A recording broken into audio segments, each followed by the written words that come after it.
Ny masomboly tsara kalitao voafantina ary voamarina no antoky ny fampiroboroboana ny sehampamokarana izay masony ny fitondram-panjakana mba hanatrarana ny velirano fasivina Andriamatoa Filoham-pirenena Andry Rajoelina dia ny fahavitantena ara-tsakafon'ny Malagasy izany. Ny Ministeran'ny Fambolena sy ny Fiompiana tamin'ny alalan'ny SOC na ny sampana fanaraha-maso ny masomboly sy zava-maniry toana ny JICA dia nanome fampiofanana ho mpitsirika masomboly matianina.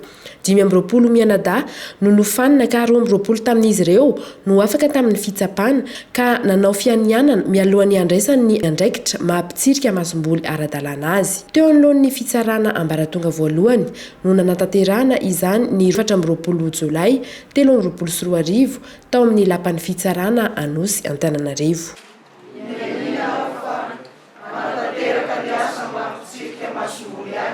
Ao anatin'ny fanajana ny lalàna velona sy ny fitsipika momba ny masomboly eto amin'ny tany sy ny firenena. Hiezaka hatrany hitondra fanatsarana maharitra amin'ny lafiny ara-teknika sy ara-kalitao ho an'ny masomboly vokarina.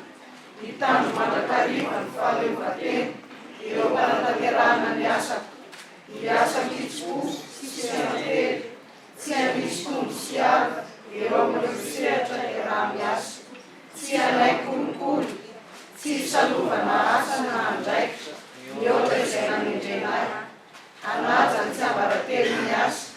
Ny fandikana izao fiainana izao dia antony ilay fahamanana tsy misy amitsika masomboly intsony. Nisy ny fanolorana mari-pakasitrahana sy fitaovana toy ny tablety sy finday ahafahan'izy ireo miatrika ny asa ary mampita ireo angom-baovao tokony fampizarana. Fantatsika fa ny masomboly dia isan'ny singa anankiray ngeza be amin'ny resaka fampansoana ny fambolena eto amintsika. Indray dia isain'olona izy io anaovana osika. Ela be ny antony ary fantatsika fa ohatra ny zavatra dia lasa manana olana ny mpamokatra antsika. Misy lalàna mifehy an'izy ireo famokarana semence zany Madagasikara masomboly manara-penitra indrindra masomboly voamarina certifié.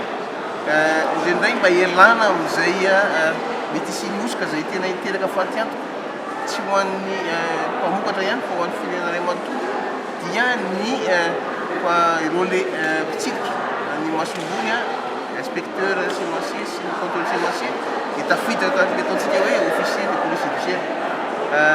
Afaka manenjika, afaka omeny lalàna fahefana zany izy ireo hitondra fanenjehana teny tribunal ho an'izay olona tratra manao fantikan-dalàna amin'ny zavatra zany.